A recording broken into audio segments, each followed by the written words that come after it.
Al-Imam Ibnu Majah dan Abu Dawud. Baik, kita akan jelaskan makna dari ayat ini atau dari hadis ini.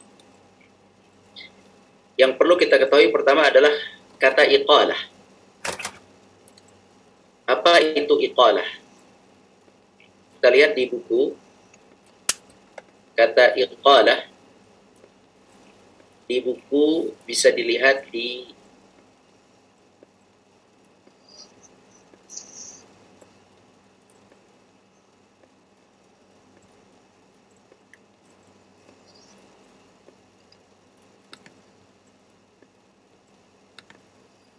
iqalah, yaitu jika ada seseorang membeli suatu barang dari orang lain, kemudian ia menyesal atas transaksi tersebut. Si pembeli menyesal atas transaksi tersebut, baik karena barang tersebut cacat atau karena ia tidak membutuhkannya, ataupun karena tidak berharga lagi. Kemudian ia mengembalikan barang tersebut kepada penjual, dan penjual pun menerima kembali barang tersebut. Inilah iqalah. Sekali lagi, Ana kasih contoh. Apa itu iqalah? Mohon dicatat atau diingat-ingat. Apa itu iqalah? Contohnya, ini HP. Ana sebagai pembeli, Ana datang ke toko HP dan Ana beli HP ini. Setelah sampai rumah, Ana merasa sepertinya HP yang lama masih bisa digunakan, sehingga Ana merasa ini sepertinya belum begitu butuh dengan HP yang baru ini. Ada perasaan menyesal membeli, atau perasaan sepertinya tidak butuh. Awalnya nafsu membeli, setelah dibeli sepertinya tidak butuh ini. Nafsu saja tadi saat membeli. Kemudian karena Anda merasa HP ini tidak begitu Anda butuhkan, maka kemudian Anda pergi kembali ke toko HP tadi. Anda datangi tokonya dan Anda sampaikan kepada pemilik toko, wahai fulan, mohon maaf, ini HP Anda mau cancel, tidak jadi beli. Padahal Anda sudah bayar, misalnya 1 juta, dan Anda sudah terima HP-nya, sudah Anda terima resitnya, lengkap, Anda sudah terima semua dengan garansinya, kemudian dia juga sudah menerima uangnya secara sempurna. Ana menyampaikan kepadanya, tolong Ana minta maaf, tidak jadi beli barang ini, Ana kembalikan beserta dokumen-dokumennya, dan Ana meminta kembali uang yang tadi sudah Ana berikan. Ini namanya iqalah. Nah, kalau si penjual menerima HP ini, diterima HP-nya, kemudian dia memberikan kembali kepada Ana uang tersebut, maka dia telah melakukan iqalah. Ya, bisa difahami? Ketika dia menerima HP ini dan mengembalikan uang Ana, maka ini disebut dengan iqalah. Padahal di sini tidak ada cacat misalnya, barangnya bersih misalnya. Tidak ada kesalahan apapun misalnya. Hanya Ana saja sebagai pembeli merasa kebutuhan terhadap barang ini sudah sepertinya tidak begitu butuh. Ana menyesal membeli, Ana ingin kembalikan. Nah, ketika Ana kembalikan kepada si penjual dan penjual menerima, maka si penjual itu telah melakukan iqalah. Ya, maka si penjual itu dianggap telah melakukan iqalah. Sudah difahami makna iqalah? Mudah-mudahan difahami ya. Ana kasih contoh lain. Misalnya Ana sebagai penjual. Ana penjual. Misalnya Ana penjual mushaf. Penjual mushaf. Misalnya. Kemudian datang Nur Hedi, dia beli mushaf. Mushaf ini dia beli. Misalnya dia beli 100.000. Dibawalah mushaf ini ke rumahnya. Ana sudah terima 100.000. Kemudian sampai di rumah Nur Hedi merasa, aduh, sepertinya mushaf ini terlalu kecil ini. Sepertinya susah dibaca. Tadi waktu beliau beli, beliau ingin sekali punya mushaf saku, tapi ternyata setelah dilihat-lihat kok kecil sekali. Sehingga Nur Hedi ingin membatalkan jual beli, padahal sudah sah semuanya. Sah rukun syaratnya. Tapi dia ingin batalkan, maka dia datang kepada Ana sebagai penjual. Kemudian dia bilang, Rahmat, Ana nggak jadi. Ana ingin kembalikan mushaf ini ke antum, tidak jadi beli, tolong kembalikan ke Ana uangnya 100.000. Nah, di sini Ana sebagai penjual, ini Ana berhak menerima atau menolak di sini. Ana bisa mengatakan begini, tidak boleh dibatalkan, kan sudah dibayar. Ana bisa mengatakan itu. Ana sudah dapat uangnya, antum sudah pegang barangnya, maka Ana nggak boleh, Ana nggak nerima pengembalian barang. Boleh Ana bicara begitu? Boleh sebagai penjual, tidak masalah. Tapi kalau Ana menolak mushaf ini dikembalikan, maka Ana tidak melakukan iqalah. Sudah, Ana tidak dapat pahala apa-apa. Ana hanya dapat keuntungan dunia, uang 100.000. Difahami? Ana dapat keuntungan dunia, uang 100.000. 100.000. Mungkin modalnya misalnya 70, dapat 30.000 misalnya. Itu keuntungannya. Kalau Ana tidak nerima dia mengembalikan mushaf ini, Ana dapat untung 30.000 dunia. Tapi seandainya Ana menerima pengembalian mushaf ini, kata Nur Hedi, tolong dong, Ana mau batalkan ini, nggak kelihatan, Ana nggak bisa bacanya, terlalu kecil ternyata sampai rumah. Tolong dikembalikan uang 100.000, ini mushaf tolong diambil. Misalnya Ana terima dan Ana kasih uang 100.000, nih silakan antum ambil kembali 100.000, mushaf Ana terima kembali.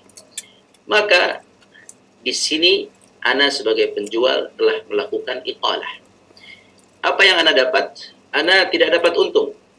Harusnya untung 30.000. Harusnya mushaf Ana kejual, dapat keuntungan dunia 30.000, tapi tidak jadi. Sebab apa? Sebab mushafnya dikembalikan, uangnya Ana kembalikan. Jadi Ana nggak dapat untung apa-apa di dunia ini. Jualannya nggak jadi laku. Harusnya bisa buat beli nasi, buat beli bayar listrik, udah nggak bisa ini karena dikembalikan kepada si pembeli. Gagal untung dunia lah, gagal untung. Sebab Anda kembalikan. Tapi ternyata Allahu Akbar, Masya Allah, dalam Islam Allah Subhanahu wa Ta'ala menjanjikan pahala dan ampunan bagi orang yang melakukan iqalah. Secara duniawi dia gagal untung, tidak jadi dapat untung sebab di-cancel jual belinya. Tapi secara akhirat, tujuan kita akhirat, secara akhirat dia dapat keuntungan yang sangat besar. Apa itu keuntungannya? Dia akan dimaafkan oleh Allah dosa-dosanya dan dia akan dimudahkan oleh Allah dalam hisabnya. Dia akan dimudahkan oleh Allah hisabnya di akhirat. Sebab dia menerima pengembalian atau cancel atau penggagalan transaksi jual beli. Bisa difahami? Inilah seharusnya cara seorang muslim bertindak dan berperilaku. Dia mempertimbangkan keuntungan akhirat dibandingkan dengan keuntungan dunia. Begitu dalam segala hal, dalam hutang piutang, kalaulah dia dalam masalah hutang piutang memikirkan keuntungan akhirat, dia akan segera bayar hutang. Kalau dia memikirkan keuntungan akhirat. Atau juga seandainya dia pemberi pinjaman, dia memikirkan keuntungan akhirat, maka dia tidak akan memaksa orang yang berhutang untuk segera membayar, untuk menyiksa, menekan agar terus membayar. Tidak, dia akan memberikan tangguhan waktu sampai orang yang berhutang itu mampu. Sebab apa? Dia berharap akhirat. Orang yang muslim seperti itu, dalam jual beli, dalam akad apapun, dalam pembagian waris misalnya, seandainya dia berharap keuntungan akhirat, maka dia akan bagikan waris itu sesuai dengan hukum Allah, sesuai dengan yang Allah tetapkan 100%. Tidak dirubah-rubah, tidak disesuaikan dengan keinginan atau perasaan manusia, tapi diikuti hukumnya 100%, sesuai yang Allah inginkan dalam kitab suci Al-Quran Al-Karim atau hadis Nabi Sallallahu Alaihi Wasallam. Nah, orang yang seperti ini adalah kaum muslimin yang mengharapkan keuntungan akhirat. Dan keuntungan akhirat, jika dibandingkan dengan keuntungan dunia, justru sangat tinggi. Dunia tidak ada apa-apanya. Seperti yang tadi Anda sampaikan contohnya. Hanya jual beli keuntungan seberapalah keuntungannya. Kita cancel keuntungan itu, kita hilang keuntungannya. Tidak jadi untung. Tapi Allah menjanjikan keuntungan yang lebih besar dari itu, yaitu ampunan saat hisab. Allah akan hilangkan kesulitan di akhirat. Itu sesuatu yang sangat berharga bagi seorang muslim. Jauh lebih berharga dibanding dinar, dibanding rupiah.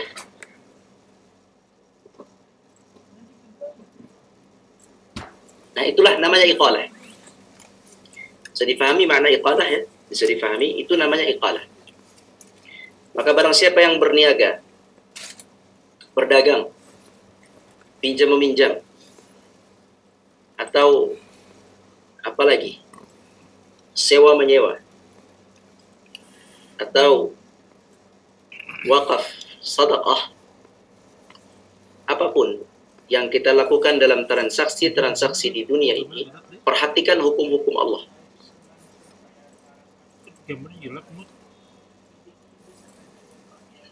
Perhatikan hukum-hukum Allah dan dahulukan hukum Allah.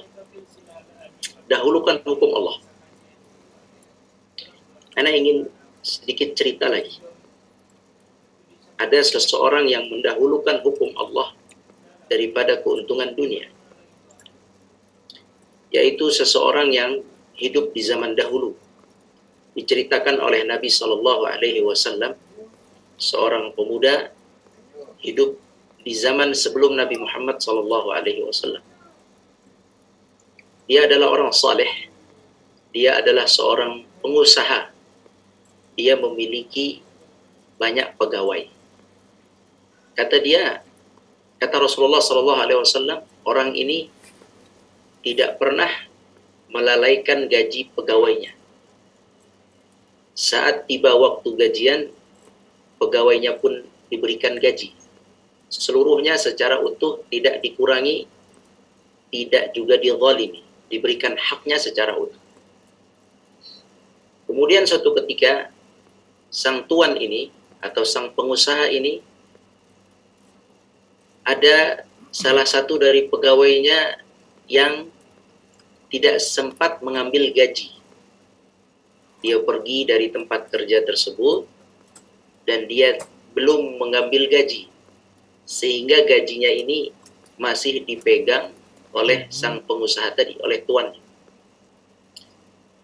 Maka apa yang dilakukan oleh tuannya? Antum bayangkan ya, ini gaji orang, ini gaji pegawai. Pegawainya sudah pergi, tidak balik-balik, entah kemana dia pergi.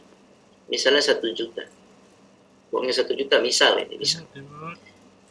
Ini orang ini, si pengusaha ini, uang 1 juta ini oleh dia disimpan. Bahkan tidak hanya disimpan. Ingat ya, subhanallah, tidak hanya disimpan. Uang ini dikembangkan, diinvestasikan kepada perniagaan dia. Dia seorang pengusaha. Maka uang 1 juta ini diinvestasikan. Sebenarnya, Allahu Akbar, sebenarnya kalau kita, mungkin uang ini hanya disimpan saja. Taruh di laci, ini gaji si fulan. Nanti kalau fulan datang, saya akan berikan gaji. Mungkin kita sampai di situ derajatnya. Tapi tidak orang ini. Orang ini dia menginvestasikan uang tersebut atau gaji tersebut. Dikembangkan gaji tersebut, diniagakan sampai gaji tersebut berkembang biak dan dapat diberikan banyak binatang seperti unta atau sapi atau kambing, disebutkan dalam hadis itu. Diberikan unta, sapi dan kambing diternakkan sehingga menjadi banyak harta yang tadinya hanya 1 juta, sedikit, hanya sedikit kemudian berkembang. Allahu Akbar, ini manusia yang seperti ini adalah manusia yang Masya Allah imannya. Yang diharapkan adalah ridha Allah. Ya, dia kembangkan, dia jaga uang itu sampai suatu ketika datanglah si pegawai tadi. Datang pegawai itu meminta gajinya yang dulu belum diterima. Dia datang kepada sang tuan, wahai tuan, saya ingin meminta gaji yang dulu saya belum terima 1 bulan. Kemudian kata tuannya, baik, tidak apa-apa, silahkan, sini. Dibawalah pegawai itu oleh tuannya ini untuk melihat hartanya dalam bentuk binatang. Ini unta, ini sapi, ini kambing, ini semua milikmu. Kemudian ditambah dengan 1 gepok atau 1 bungkus uang. Dikatakan ini juga uangmu. Kemudian sang pegawai tentu merasa dihina. Kata pegawai, mana mungkin gaji saya menjadi segini semua. Gaji saya sedikit. Saya minta gaji saya, jangan menghina saya. Kemudian kata sang tuan, sang pengusaha tadi, yang jujur, yang amanah, subhanallah. Dia mengatakan, uangmu, gajimu telah aku investasikan, aku kembang biakkan, berkembang sampai menjadi sebanyak ini. Maka ambillah semua hartamu ini dari gaji yang kau tinggalkan selama ini. Lihat, Masya Allah, orang ini, pemuda ini, adalah salah satu pemuda yang kalau kita pernah dengar kisahnya, dia terkurung dalam satu gua, kemudian dia berdoa kepada Allah dan diijabah doanya. Orang ini, si pemuda ini. Diriwayatkan dalam sebuah hadis dari riwayat Imam Bukhari dan Muslim. Nah, pemuda ini, antum bisa bayangkan bagaimana dia mengharapkan pahala dari Allah Azza wa Jalla. Dia mengharapkan kebesaran Allah Azza wa Jalla, sehingga dia ridha harta yang sudah dia kembangkan itu milik pegawainya diberikan seluruhnya. Dia tidak nafsu dengan dunia. Dia tidak nafsu dengan kekayaan dunia. Padahal dia bisa saja bagi hasil dong. Ya, kamu kan sudah saya kembangkan, bagi saya separuh sebagai pelaksana, Anda sebagai investor. Atau bisa juga dia bohong. Dia cukup berikan pokoknya saja 1 juta, hasilnya semua diambil sama dia. Tapi tidak. Itulah orang yang imannya kuat, yang mengharapkan ganjaran Allah Azza wa Jalla, maka akhirnya dia berikan seluruh harta itu dengan meyakini Allah Subhanahu wa Ta'ala akan mengganjarnya dengan yang lebih baik. Nah, inilah contoh-contoh orang-orang saleh terdahulu yang mementingkan pahala dari Allah daripada keuntungan dunia. Ya, pahala dari Allah itu jauh lebih mulia. Ada lagi kisah yang semisal juga, yaitu kisah seorang saudagar juga yang dia selalu dihutangi. Ini juga dikisahkan dalam sebuah hadis, hadis Muslim, di mana Nabi Shallallahu Alaihi Wasallam bercerita kepada para sahabat tentang kesalehan salah satu orang saleh di zaman dahulu.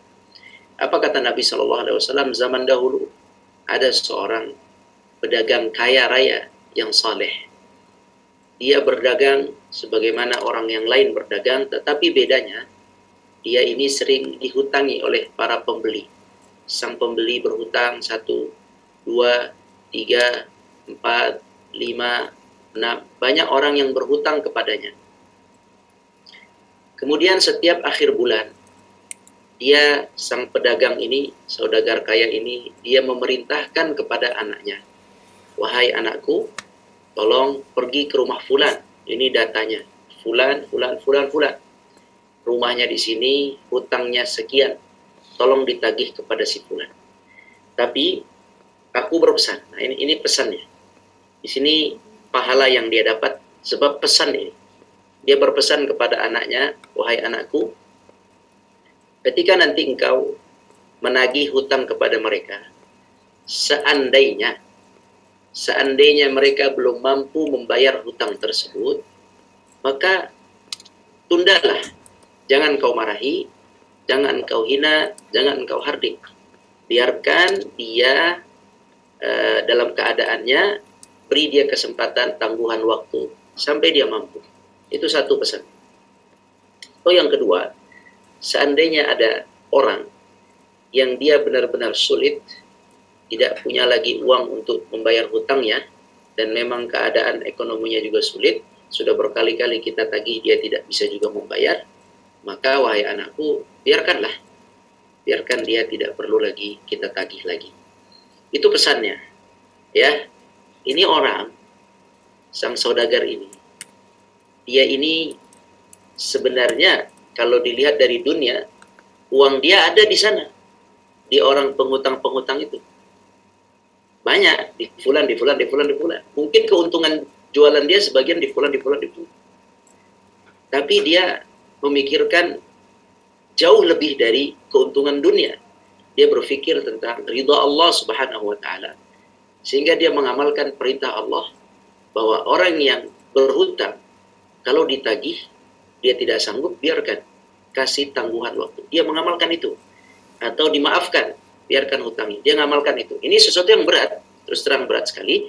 Sebab dia akan mendapatkan kerugian dunia, tapi jangan salah menilai bahwa kerugian dunia yang dia raih sebab uang yang tidak dikembalikan diganti oleh Allah dengan keuntungan akhirat.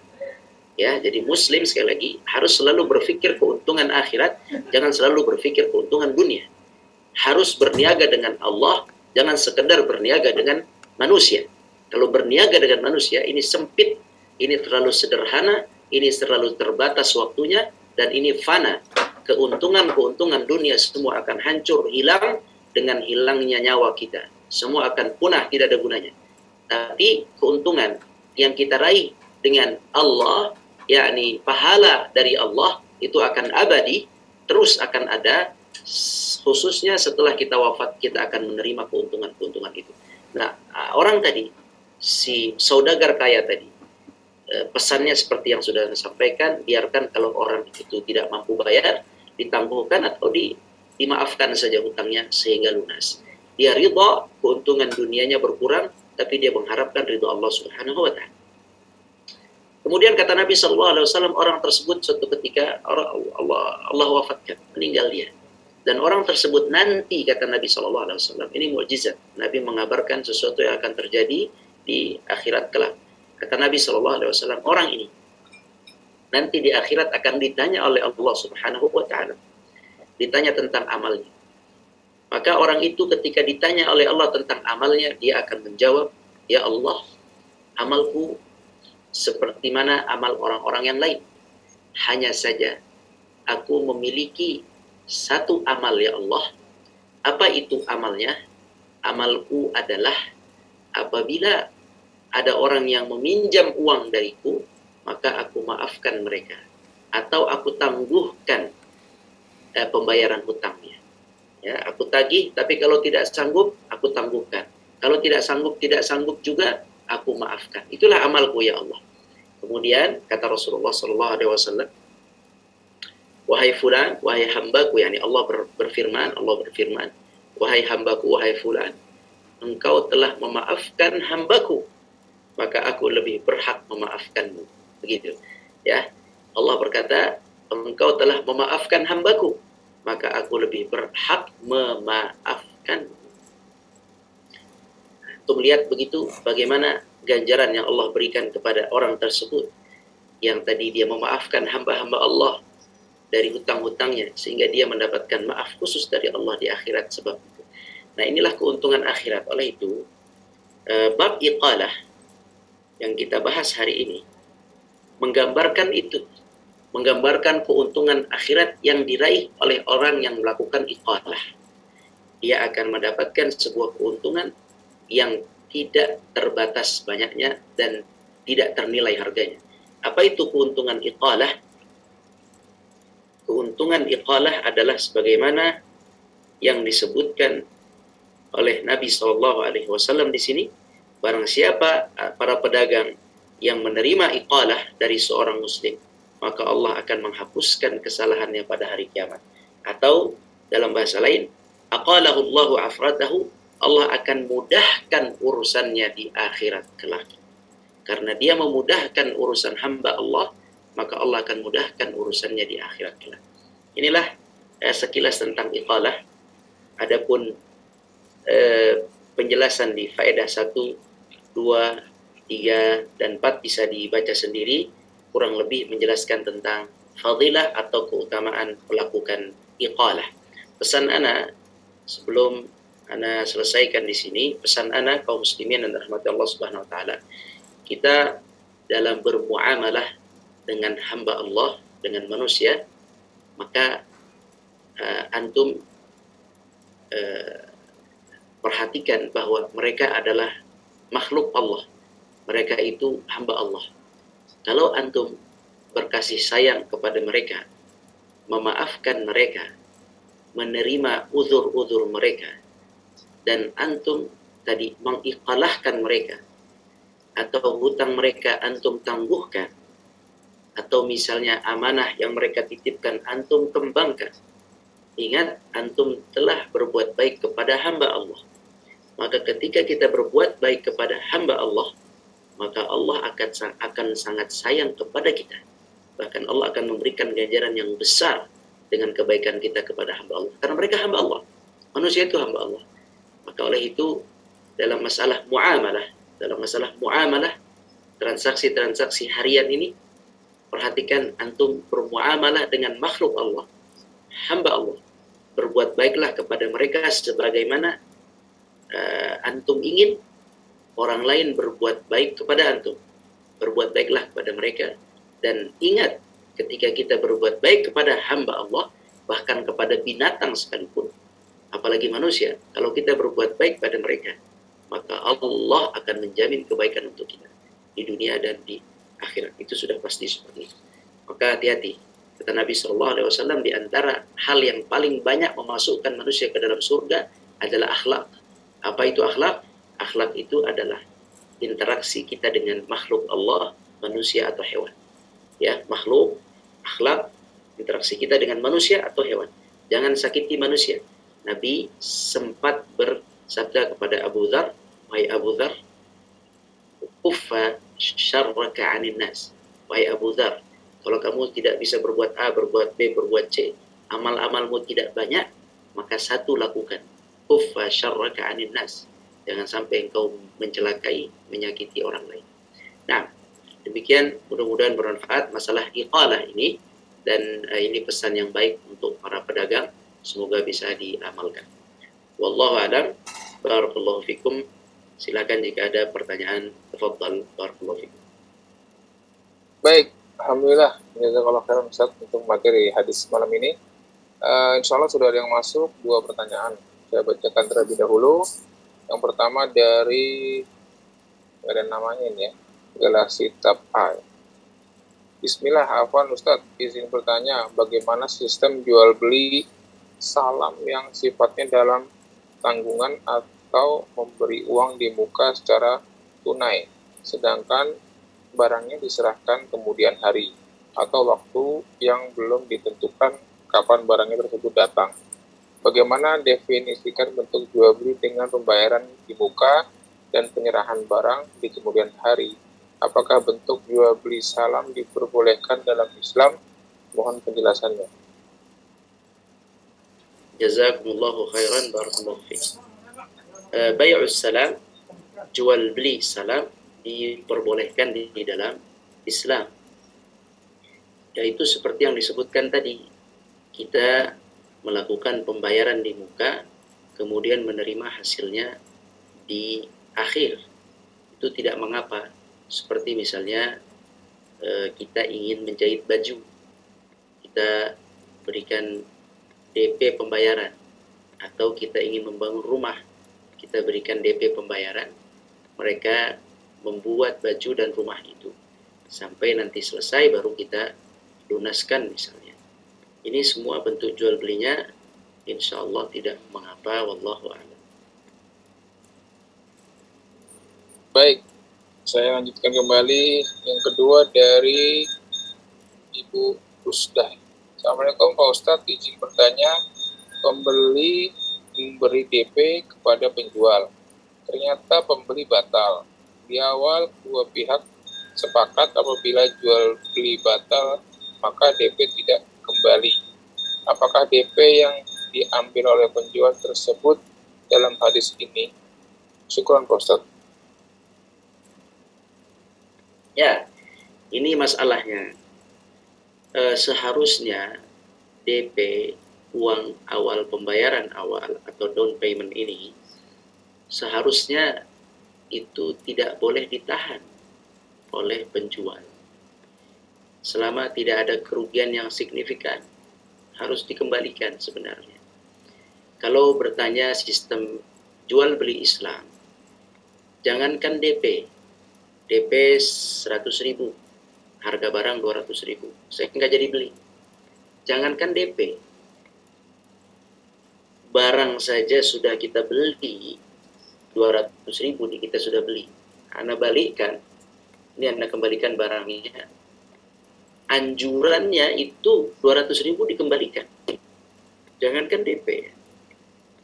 Yani menggagalkan jual beli secara penuh saja, anjurannya dikembalikan. Iqalah ini.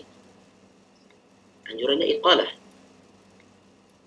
Maka DP itu lebih utama untuk dikembalikan. Sebab DP itu kan belum terjadi transaksi secara utuh.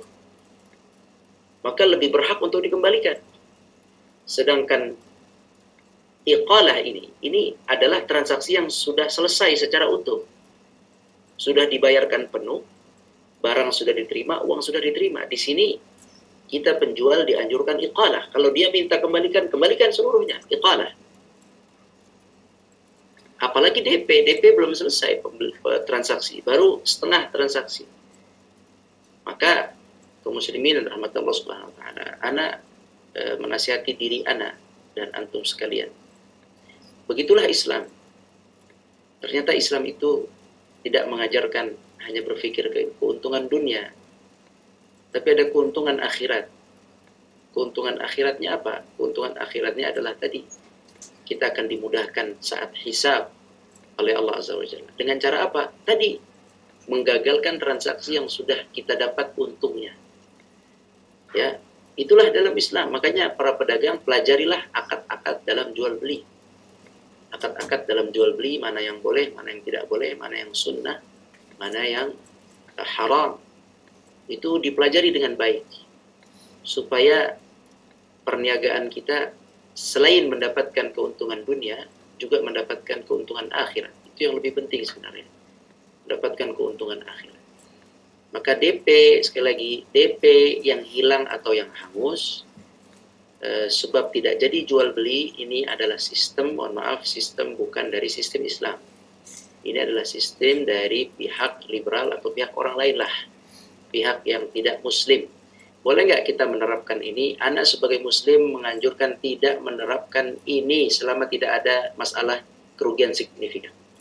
Kalaupun ada kerugian signifikan, ada kerugian, juga sebaiknya tidak melakukan atau mengambil hak DP orang lain tanpa terjadinya, tanpa alasan. Jadi tidak dianjurkan.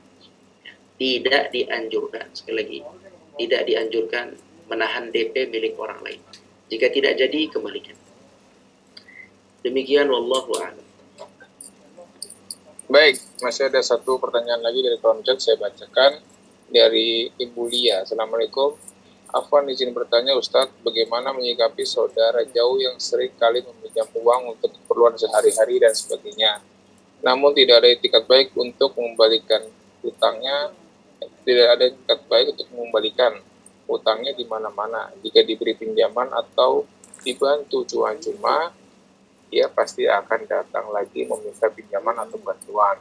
Jika tidak diberi pinjaman atau bantuan, dia mengatakan percuma rajin ibadah kalau nggak mau membantu saudara. Nah, ini namanya ujian. Kita diuji oleh Allah Subhanahu wa Ta'ala dengan orang yang ada di sekitar kita. Maka apa yang harus kita lakukan? Silakan antum jalani ujian ini dengan sebaik-baiknya. Sikapi dengan sebaik-baiknya. Jika dia perlu bantuan, dibantu sebisanya saja. Tidak mesti kita berikan sesuai yang dia kehendaki.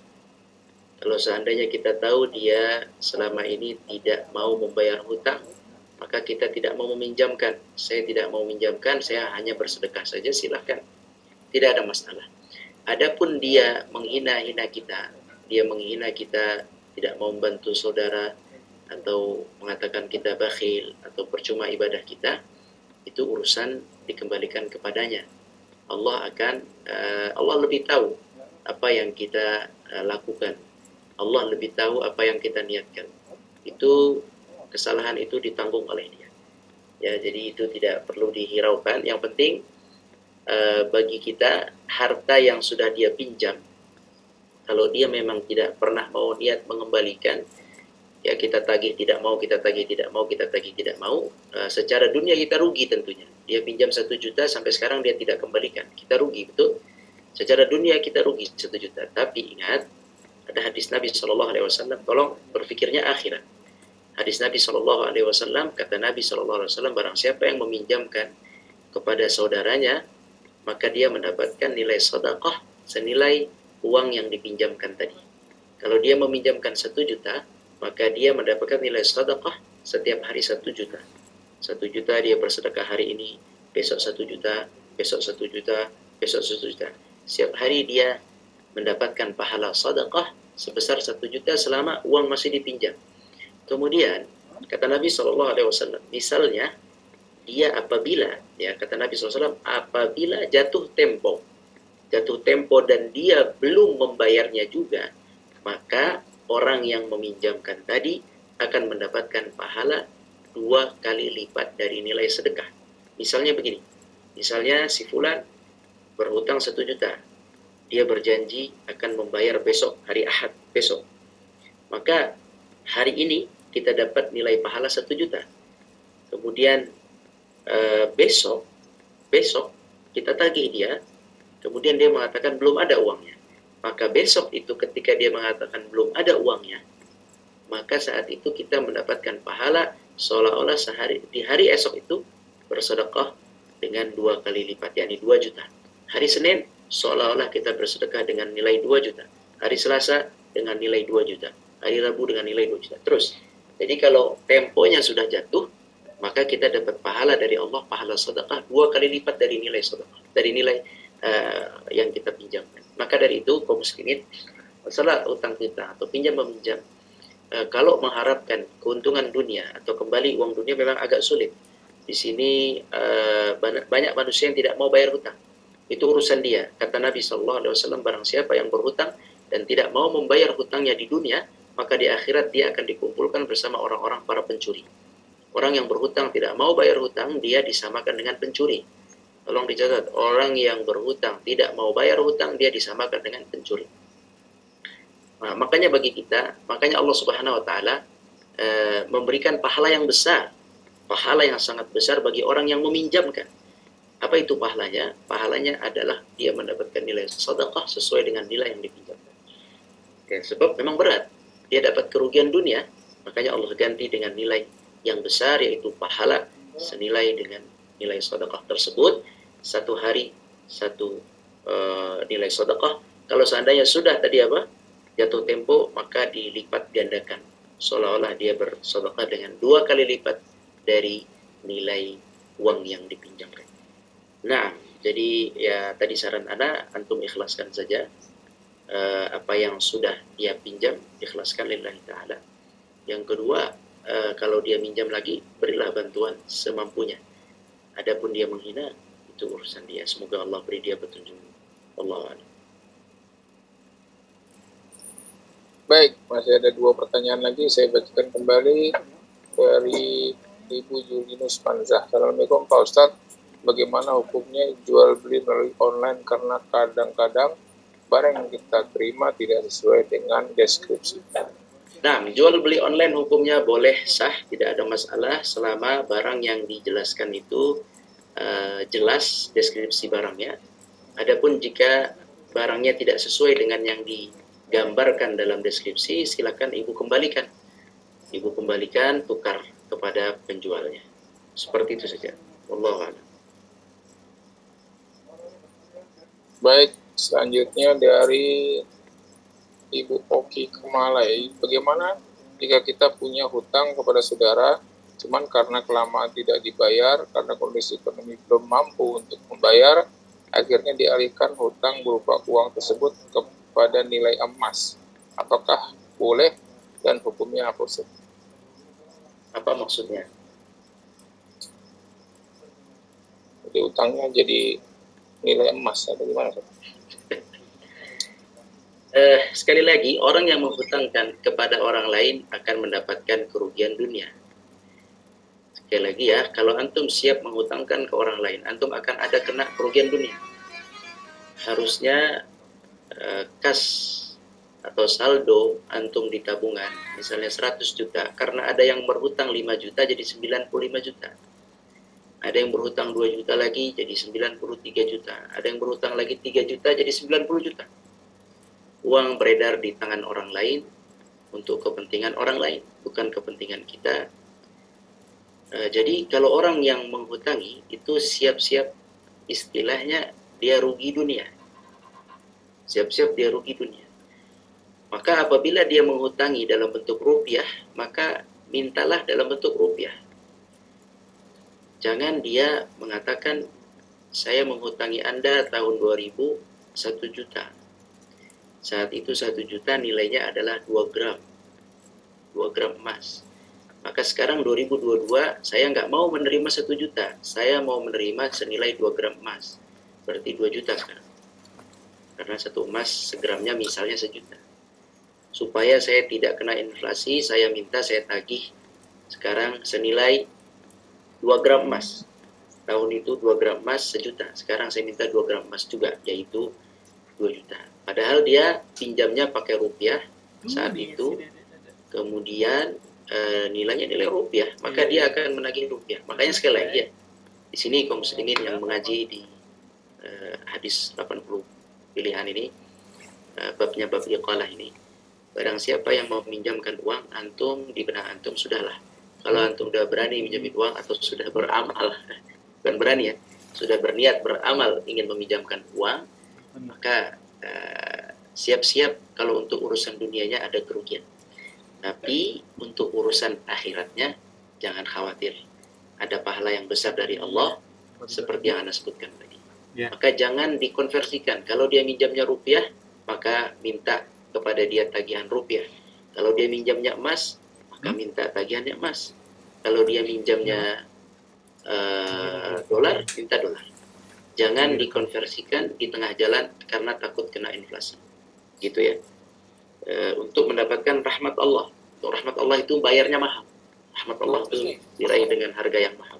Di antaranya dengan cara hutang tadi. Demikian Allah. Baik. Ini 2 pertanyaan berikutnya terkait utang semua. Saya bacakan dulu. Sekaligus saja ya, dari Ibu Novia. Bagaimana jika peminjam berjanji akan melunasi minggu depan, tapi minggu depannya kita tidak menagih. Minggu depannya kita tidak menagih. Kita menunggu saja sesuai janjinya, tetapi ternyata dia tidak bayar juga. Bagaimana Ustadz? Kemudian yang kedua dari Ibu Titi. Bismillah, hafal Ustadz, kalau kita punya piutang, apakah wajib kita menagihnya atau membiarkan saja? Berdosakah bila kita membiarkan orang yang punya hutang kepada kita tanpa menagihnya?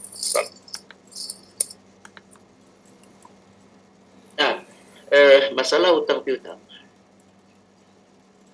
Allah Subhanahu wa taala berfirman, wa in kana dzu usratin fanadhiratun ila maisarah. Ayat ini menjelaskan tentang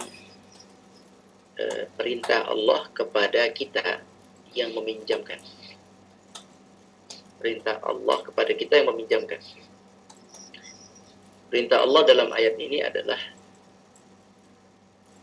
untuk memberi tangguhan hutang kepada orang yang tidak mampu, orang yang sulit. Dia sulit, kita diperintahkan Allah fanadhiratun ila maisar.